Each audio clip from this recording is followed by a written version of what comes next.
আল্লামা শহীদুল্লাহ উজানবী। আমি হুজুরকে ২০১৩ সাল থেকে চিনি। আমাদের জুনায়েত আল হাবিব হাফেজাহুল্লার মতো তিনি দাঁড়িয়ে খুব দারাজ কণ্ঠে ওয়াজ করেন। তার আলোচনাও ভালো, ইলমের গভীরতাও ভালো, মুরব্বী মানুষ, আবার পীর সাহেবও। কিন্তু উনি কথা বলতে বলতে একটি শহীদি কাফেলাকে নিয়ে এমনভাবে হিংসাত্মক মনোভাবে কথা বললেন যে আসলে এদের সাথে আর এই ফতুয়াবাজি করে, বসাবসি করে বা সংশোধনী দিয়ে কোনো লাভ নাই। ২-৪টারে হত্যা করে ফেললেই সব ঠিক হয়ে যাবে।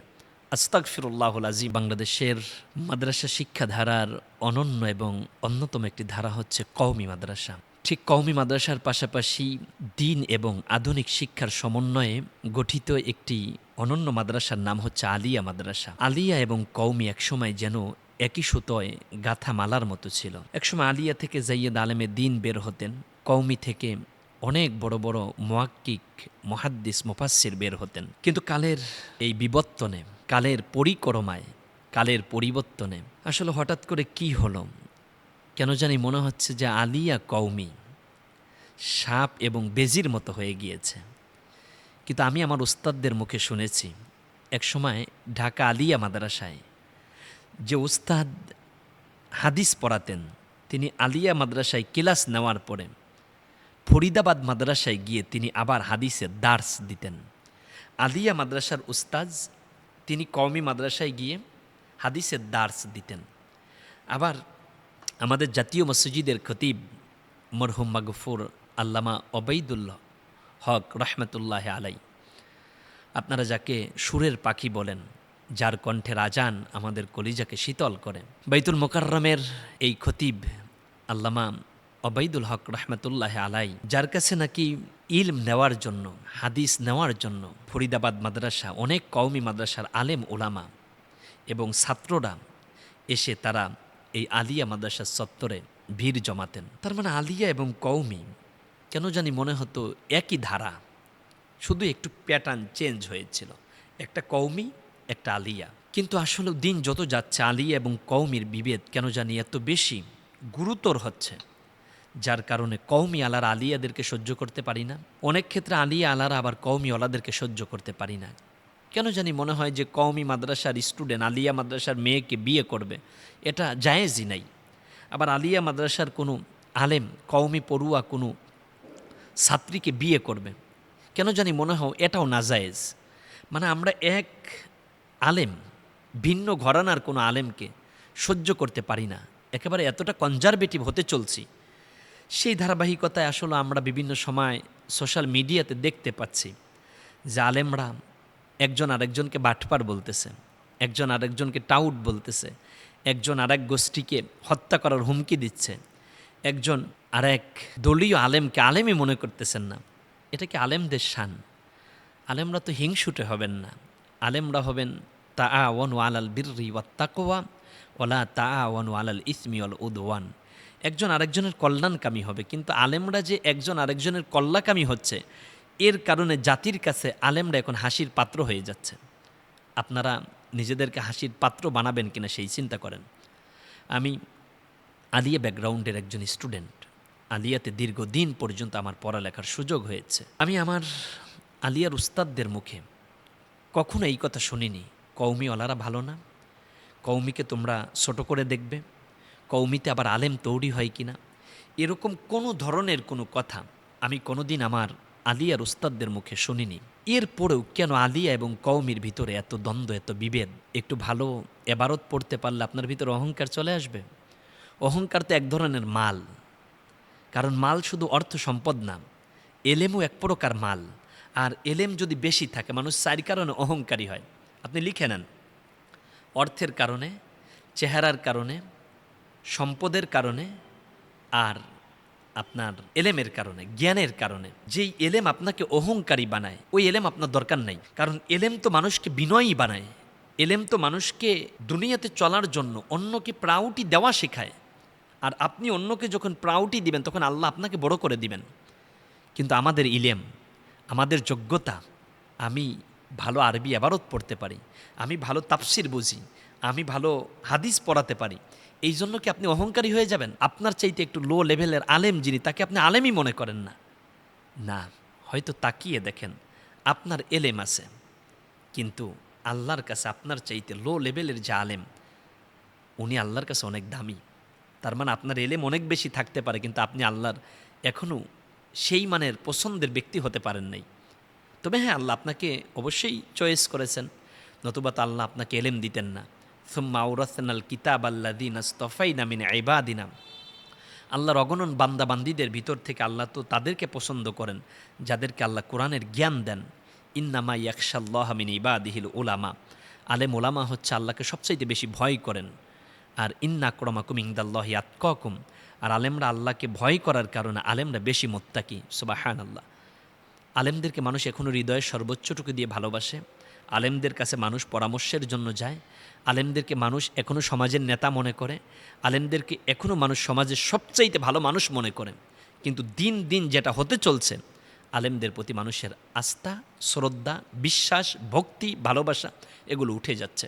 আমি পায়ে হাত দিয়ে আলিয়া কওমি, কওমি আলিয়া দুইও ঘরানার আলেমদেরকে বলবো, কাদা সরাসরি বন্ধ করুন। আভ্যন্তরীণ যে একতলাপগুলো আছে ফিকহি মাসালা নিয়ে, যদি আপনাদের ভিতরে কোনো একতলাপ দেখা দেয়, এগুলো সোশ্যাল মিডিয়াতে এসে কাদা সরাসরি না করে, একে অন্যকে গালিগালাজ না করে, একে অন্যকে ফতুয়াবাজির কবলে না ফেলে, একে অন্যকে আক্রমণাত্মক কথা না বলে সরাসরি আপনি আপনার ভাইয়ের কাছে হাজির হয়ে যান। মনে করেন যে কওমি মাদ্রাসার আমাদের লুৎফর রহমান ফরায়েজি ভাই কিংবা আমাদের রফিকি ভাই, এখন তাদের কোনো একটা বিষয় নিয়ে একটু খটকা লেগে গিয়েছে যে আমাদের আলিয়া ঘরানার আবুল কালাম আজাদ বাশার সাহেব কিংবা তারিক মুনাওয়ার সাহেব তারা এই কথাটা বলছে, এটাতে এইভাবে হচ্ছে না। তাদেরকে আপনি ফোন দেন, ফোন দিয়ে বলেন, ভাই আমি আপনার সাথে একটু দেখা করতে চাচ্ছিলাম। আপনি 2 কেজি মিষ্টি নিয়ে, ফলের সিজন 5 কেজি আম নিয়ে তার বাসায় চলে যান। দেখবেন আন্তরিকতাও বাড়বে। এক জায়গায় বসে মুজাকারা করার কারণে, ইলমি আলোচনা করার কারণে দেখবেন একে অন্যের মধ্যে যেই দূরত্ব ছিল এটা অনেকটাই গুছিয়ে যাবে। ইলম তো কাছে আসা শেখায়। আলেম যারা হয় এরা তো অন্যকে বুকে জড়ায়া নেওয়া শেখে, কিন্তু আমরা বুকে জড়ায় নেওয়া শিখি শুধু মাহাপিলের প্যান্ডেলে গেলে। এটা আর্টিফিশিয়াল। আরে ভাই সেই কথা বলেন আপনাকে, মানে আমি খুব কি বলবো আপনাদেরকে, আজীব এই দৃশ্যগুলো দেখে আমি মাঝে মাঝে মনে মনে হাসি। যেই আলেম অন্য আলেমকে কত না কত গালিগালাজ করলো, কত না কত ফতুয়াবাজিতে তার কাফের পর্যন্ত বানাইয়া দিল, তাও বা করার আহ্বান জানাচ্ছে, কেউ বা জুতার মালা পরার জন্য প্রস্তুত রয়েছে। কিন্তু দেখা যাচ্ছে এই আলেমগুলোই যার যার জায়গা থেকে একে অন্যকে আক্রমণাত্মক কথা বলে আঘাত দিচ্ছে, কিন্তু আবার যখন কোনো মাহফিলের স্টেজে একসাথে যাচ্ছে তখন একেবারে কোলাকুলি করে জড়াইয়া ধরে, আরে ভাই কেমন আছেন, আসতে কষ্ট হয়নি তো। মানে কত কথা, কত অনুনয়, কত বিনয়।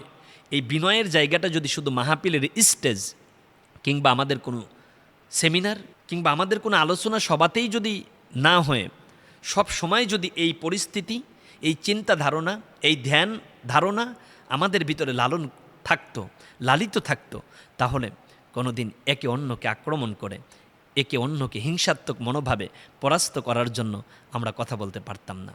এই যে আপনার কয়েকদিন আগে কৃষি ইনস্টিটিউট, যেটা আপনার ফার্ম গেটের খামার বাড়িতে অবস্থিত, সেখানে রাবেয়াতুল ওয়ায়েজিন বাংলাদেশের উদ্যোগে আয়োজিত একটি সেমিনারে কথা বলতে বলতে আমাদের বাংলাদেশের একজন মুরব্বী আলেমে দিন আল্লামা শহীদুল্লাহ উজানবী, আমি হুজুরকে 2013 সাল থেকে চিনি। আমাদের জুনায়েত আল হাবিব হাফেজাহুল্লার মতো তিনি দাঁড়িয়ে খুব দারাজ কণ্ঠে ওয়াজ করেন। তার আলোচনাও ভালো, ইলমের গভীরতাও ভালো, মুরব্বী মানুষ, আবার পীর সাহেবও। কিন্তু উনি কথা বলতে বলতে একটি শহীদি কাফেলাকে নিয়ে এমনভাবে হিংসাত্মক মনোভাবে কথা বললেন যে আসলে এদের সাথে আর এই ফতুয়াবাজি করে, বসাবসি করে বা সংশোধনী দিয়ে কোনো লাভ নাই। 2 সেক্টরে হত্যা করে ফেললেই সব ঠিক হয়ে যাবে। আস্তাগফিরুল্লাহুল আযীম, আস্তাগফিরুল্লাহাল আযীম। আপনি একজন আলেম মানুষ, আপনার মতের বিপরীতে একজন আছে, আপনার মতের বিপক্ষে একজনের অবস্থান, এই জন্য কি আপনি তাকে হত্যার হুমকি দিবেন? এটা কি কোনোভাবেই উচিত? এটা কি একজন আলেমের মুখের ভাষা? আপনি মুরব্বী আলেম, আমি মনে করি স্লিপ অফ টাং, বয়সের তটে বার্ধক্যের শেষ বেলায় এসে হয়তো আপনি কথা বলতে গিয়ে বেখেয়ালে এই কথা বলে ফেলেছেন। যদিও পরবর্তীতে আমাদের মুরব্বী, আমাদের উস্তাজ আল্লামা হাসান জামিল হাফেজাহুল্লাহ, তিনি শহীদুল্লাহ উজানবী হাফেজাহুল্লাহর কথা এক্সপেন্স করেছেন। আমি মনে করি যে আসলে আমাদের কথা বলার আগে খুব বেশি চিন্তা করা দরকার। কথা কম বলবো, মাং সমাতানা যা যে ব্যক্তি চুপ থাকে সে ব্যক্তি নাজাত পেয়ে যায়। এজন্য উচিত হবে আপনি আলেম হয়েছেন বলে বেশি কথা বলবেন, বিষয়টি এমন না। কথা যত কম বলবেন তত আপনি ভালো থাকবেন, কথা বেশি বললে বেশি ভুল হয়। এজন্য আমি দয়া করে রাবেয়াতুল ওয়াইজিন বাংলাদেশ তাদের যেই সেমিনার ছিল, এই সেমিনারের আলোচ্য বিষয়গুলোর মধ্যে অন্যান্য ভাই এবং ঘরানার আলেম ওলামাকে যদি কটাক্ষ করে কোনো ধরনের কথা বলা হয়, সেটার ব্যাপার আপনারা সরি বলেন, আল্লাহর কাছে ক্ষমা চান। যাদেরকে আপনারা হত্যার হুমকি দিয়েছেন, আপনারা আইনিভাবে সরাসরি থানায় এটা অভিহিত করেন যে এটা আমাদের আসলেও বেখেয়ালে কথা হয়ে গিয়েছে। নতুবা কোনো একটা চক্র যদি আপনারা যাদেরকে হত্যার ব্যাপারে বলেছেন, কোনোভাবে যদি এই যাদেরকে হুমকি দিয়েছেন, এই দলীয় কোনো একজন ভাই যদি আপনার কোনো একটা দুর্ঘটনায় মারা যায়, হয়তো কেউ শত্রুতার বশে হত্যা করলো, তখন কিন্তু এইটার দায়ভার আপনাদের উপরে গিয়ে বর্তাতে পারে।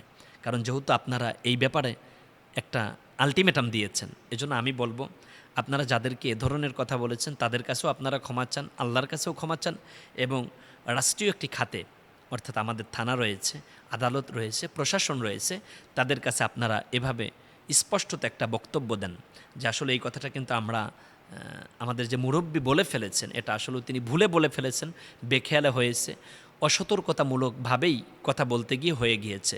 এজন্য আমরা এই কথাগুলো ডিলিট করে দিচ্ছি। আমরা আল্লাহর কাছে ক্ষমা চাই। ভবিষ্যতে এই কথাকে কেন্দ্র করে কোনো ধরনের কোনো বড় ঝামেলা যেন না হয়, এই জন্য প্রশাসনের কাছে আমরা সহায়তা চাচ্ছি। আর অবশ্যই তা আল্লাহর সাহায্য কামনা করুন।